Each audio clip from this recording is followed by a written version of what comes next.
Evet arkadaşlar, OpenAI yapay zeka destekli tarayıcısı Atlas'ı duyurdu. Sadece ChatGPT entegre olarak gelmiyor, aynı zamanda sizin için sitelerde işlemler yapabilen, farklı sayfalarda gezinebilen, yani agent iş akışlarını da gerçekleştirebiliyor. Bu arada Perplexity'nin AI tarayıcısı Comet'i de kullanmıştım. Şimdi ikisini birebir karşılaştıracağım. Aynı görevleri hem Comet hem de Atlas üzerinde aynı anda yaptıracağım ve sonuçlarına bakacağız. Hangisi daha iyi performans gösteriyor, hangisi nerede takılıyor ve belirli birkaç görev yüzünden benim için net kazanan da var. Her iki testte de tarayıcı yan yana bir şekilde çalışacak. Sol tarafta ChatGPT Atlas, sağ tarafta Perplexity Comet. İkisi de Chromium tabanlı, yani motoru Chrome zaten. Tasarım olarak Atlas'ı daha çok sevdiğimi söyleyebilirim çünkü macOS işletim sistemine arayüz olarak daha çok benziyor. Daha sade, Mac'teki varsayılan tarayıcı hissine daha yakın. Şimdi ilk testimize geçelim. Videolardaki o andaki klibi bulmasını istiyorum. Steve Jobs'ın iPhone'u duyurduğu ikonik bir sahne var. Videoda şöyle dediği bir an var. An iPod, a phone, an internet communicator ve bunu sürekli tekrarlıyor. Bu anı bulmasını istiyorum. 2007'deki ikonik bir an.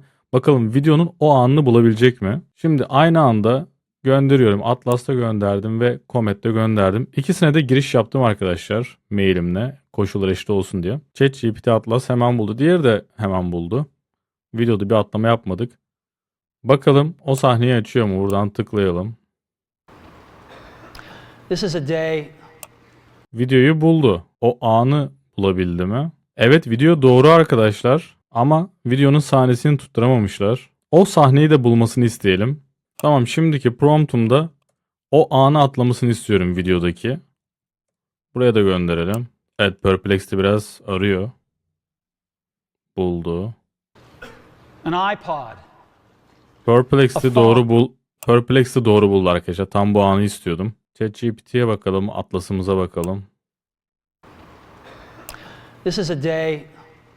Yok. Burada 1-0 Perplexity önde arkadaşlar. Videonun o sahnesini tam olarak buldu. İkisine de aynı promptu vermiştim. Burada Perplexity Comet öne geçiyor. Bu arada Perplexity'nin davet kodu açıklamada var arkadaşlar. Oradan gidebilirsiniz. Şimdi ikinci testimize geçiyoruz. Şimdi ikinci testimizde Airbnb'den İtalya tatilimiz için 3 yatak odalı ve metroya yakın bir gecelik Airbnb bulmasını istiyoruz. Bunun için ChatGPT'nin Ask modunu açtım. İkisinde de şu an Airbnb'yi açtım. Buradan Agent modu açıyorum. Atlas'ta Agent modu aktifleştirdim. Comet'te de asistan modunu açtım. Ve ikisini de aynı anda gönderiyorum. Şu an Atlas taramaya başladı. Aynı şekilde Comet de taramaya başladı. Şu an mouse'um boşta. Her şeyleri kendileri yapıyorlar şu an. Evet, tarih soruyor Atlas. Buna tarih verdim. Şuradan durdurup kontrolü alabiliyorum. Aynı şekilde Comet'ten de buradan durdurup kontrolü alabiliyorum. Şimdi sizin de görebilmeniz için çözünürlüğü küçültüyorum çekimlerde. O yüzden ikisi de şu an telefon modunda geziyor. Gördüğünüz gibi canlı canlı işlemler yapıyorlar. Şu an yatak odası filtrelemeye geçti Atlas'ta. Çok güzel aslında. İkisi de güzel çalışıyor. Metroya bakıyor. Evet, Comet tarafında Airbnb bir hata verdi. Sayfayı yeniledi, devam ediyor. Aslında metroya yakın ve 3 yatak odası dememin sebebi filtreleme mekanizmalarını çalıştırmalarını istemem. Evet, ikisi de aynı anda bitirdi yaklaşık. Tamam, 3 yatak odalı diyor. Bakalım bulmuş mu 3 yatak odalı? Evet, 3 yatak odası var. Doğru bulmuş. Ben Perplexity'nin bulduğunda da evet 3 yatak odası var. Konumlarına da bakmak istiyorum. Evet, ikisi de metro duraklarına yakın olduğunu söylüyor. Evet, şurada metro durağı var arkadaşlar. Yakın, güzel. Şimdi Perplexity'nin bulduğu da metroya yakın. Burada ikisi de başarılı arkadaşlar bence. Evet, burada skor 2-1 oluyor. İkisi de başarılı olduğu için birer puan verdik. Şu an 2-1 Perplexity önde. Şimdi 3. testimize geçelim. Evet, şimdi Amazon'dan 5 tane USB mikrofonu bulmasını isteyeceğiz. Atlas tarafında Agent modu açtım. Perplexity tarafında da asistan modunu açtım. Ekran çözünürlüğünü bilerek büyüttüm arkadaşlar. İkisinin tam çalıştığından emin olmak istiyorum. Airbnb'deki gibi mobil tarafa geçmesinler. İkisine de metnimi yapıştırdım. Gönderiyorum. Ve tabları ayrı ayrı açmalarını istedim yukarıda. Bakalım onu da başarabilecekler mi? Evet, yukarıda yaptığı aramayı görebilirsiniz. En çok satan diye arattı. Atlas tarafı USB mikrofon diye arattı. Atlas tarafında en çok satan satıcıları araştırıyor. Hepsini ayrı ayrı tablarda açtığını söylüyor. Evet, bakalım bitirsinler. Sonuçlara bakalım. Evet, bu sefer erken bitiren Perplexity oldu. Mikrofonun ismini bulmuş. Burada Atlas tarafı da bitirdi. İsimlerini vermiş tek tek. Ben ayrı ayrı tap açsın demiştim. İkisi de onu yapmamış. Bir tane mikrofon bulmuş. Rode mikrofonu bulmuş. 7500 yıldız var. Onun dışında başka bir şey yok. Yani tap bulmamış. Listeyi bulmuş. Atlas tarafına baktığımızda burada hepsini tek tek açmış. HyperX, Fifine vesaire, bunlara da bir bakalım. Evet, bu da çok satanlardan biri. Bu da aynı şekilde. Bu da aynı şekilde. Evet, bulmuş. Yani burada aslında ikisi de bulmuş ama istediklerimiz konusunda ChatGPT, Atlas tarafı daha iyi olduğu için ben burada belirttim. Ayrı tablarda açılsın diye, ayrı sekmelerde açılsın diye. Buraya tekrar bakıyorum. Yok. Burada da öne geçen Atlas oldu arkadaşlar. Yani durum 2-2 oldu. Evet, şimdiki testimizde LinkedIn'den benim için iş bulmasını isteyeceğim. 2 yıl ve üzeri deneyim ve iOS developer işi bulmasını isteyeceğim. Ve ilanda eğer şirketin mail adresi varsa bir mailde hazırlamasını istiyorum. Şimdi Atlas'tan Agent modumu açtım ve promptumu yapıştırdım. Aynı şekilde Comet'ten de asistan kısmını açtım. Promptumu yapıştırdım. İkisinde de gönderiyorum. Bakalım bulabilecekler mi? Evet, hemen çalışmaya başladı. Comet de hemen çalışmaya başladı. Çözünürlüğü yükselttim. Denedim. Çözünürlüğü düşükte de denedim. Aynı sonucu veriyor arkadaşlar. İkisinde Amazon testini de ben yaptım. O yüzden çözünürlüğü gereksiz büyütmeye gerek yok. Büyük ihtimal arka planda HTML'lerle işlem yaptıkları için ekrandan ziyade kodla işi çözüyorlar. Evet, burada uzmanı işaretledi, kaldırdı. Tekrar işaretledi. iOS Developer'a kadar doğru gidiyorlar şu an. Evet, ikisi de iş ilanların içerisinde geziyor. Tek tek ilanları geziyorlar şu an. Perplex'te daha çok mail arıyor. Bir ara Gmail'i açtı kapattı. Atlas tarafı hala ilanların içerisinde geziyor. İkisi de farklı bir yol ilerliyor. Evet, ikisi de yaklaşık 30-20 saniye farklı bitirdi. Önce Atlas bitirdi. Burada 4 adet tab bulduğunu söylüyor. Şunları bir tek tek açalım. Evet, 2 yıl üzeri olduğu için Senior da uygundur. Bu da aynı şekilde uygun ilan. iOS Developer. Yani ilanları düzgün bulmuş. Bu tarafa bakalım.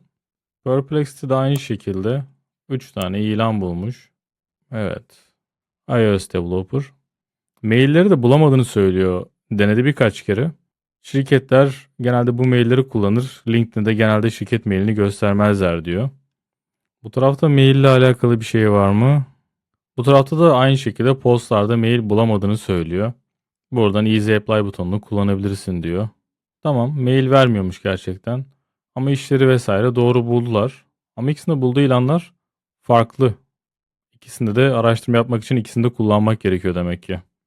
Evet, burada da skor 1-1 arkadaşlar.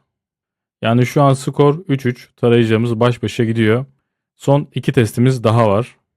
Evet, şimdiki testimizde 2025 yılında App Store'da en çok büyüyen, en çok yükselen uygulamaları bulmalarını istiyorum. Bunun için yine Agent modlarını açtım. Yan taraftan da asistan modunu açtım. Perplexity'de ve Atlas'ta gönderiyorum. İsimler artık karışıyor. Perplexity, Comet, Atlas, ChatGPT, Pro vesaire.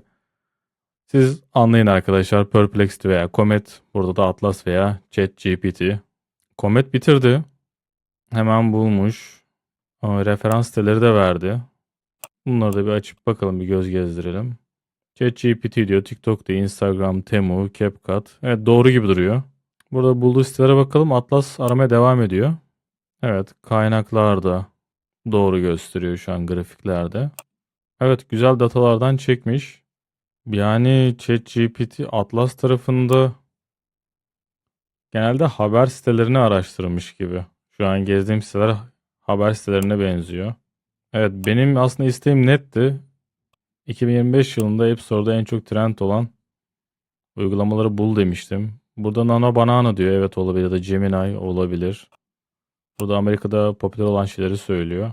Ama güzel bir liste değil bence. En azından bir grafik olan buradaki örnek siteler gibi. Grafik olan, indirme sayılarını gösteren bir yere gönderebilirdi. Mesela bu Haziran ayına kadarki verileri gösteriyor burada. Şu an Perplexity'ye burada oy vereceğim arkadaşlar. Şu an durum 4-3. Perplexity önde. Perplexity hesabımda Pro değil arkadaşlar. Normal kullanım. Bu tarafta hesabım Pro ama Pro bir özellik açtığımı düşünmüyorum. Sadece ChatGPT 5 ve Agent modu açık. Evet, şimdi son testimiz internetten PDF kitap bulduracağız arkadaşlar. Bunun için yine asistan ve Agent modlarını kullanacağım. İkisine de yapıştırdım. Burada bulmalarını istediğim kitap arkadaşlar Think and Grow Rich. Bu kitap bize telif hakkı sorunu yaşatmayacak bir kitap. Öbür türlü zaten bu videoda kullanamam. Size burada telif hakkı olmayan bir kitabı bulmayı gösteremem. Bu kitap telif hakkı durumu net olan public domain ya da açık lisanslı kitaplardan oluşuyor. Yani telif sorunu yaşamayacağız. Şimdi ikisinde de araştırmayı gönderiyorum. Perplexity bitirdi. Dosya indirmeyi desteklemiyorum diyor. Ama bulabilirim diyor. Biz buna devam et diyelim. Atlas burada buldu. Ama bu da indiremem diyor. Bir bitirsin, bekleyelim. Tamam, bu bitirdi. Şimdi önce Atlas'a bakmak istiyorum. Bu da indiremedim diyor. Ama buradan diyor indirebiliriz diyor download PDF. Think and Grow Rich. Tamam. İndirmeyi deneyelim. Evet, bu kitabı buldu, indirdi Atlas. Çalışıyor. Şimdi bir de Perplexity'nin bulduğu linklere bakalım buradan. Evet, ikisi de aynı linki bulmuş. Demek ki internetten kitap PDF bulabiliyorlar. Evet, burada da testimizi tamamladık. Şimdi burada kendi çapımızda bir test yaptık. 6 testin 5'ini Comet geçti arkadaşlar. 6 testin 4'ünde Atlas geçti. Yani 6-4 gibi bir durum var şu an. Yani yaptığımız test yüzeysel bir test ama ufak bir farkla Perplexity geçti arkadaşlar. Kıyaslama bu şekilde. Videoyu beğenmeyi ve abone olmayı unutmayın. Herkese kolay gelsin.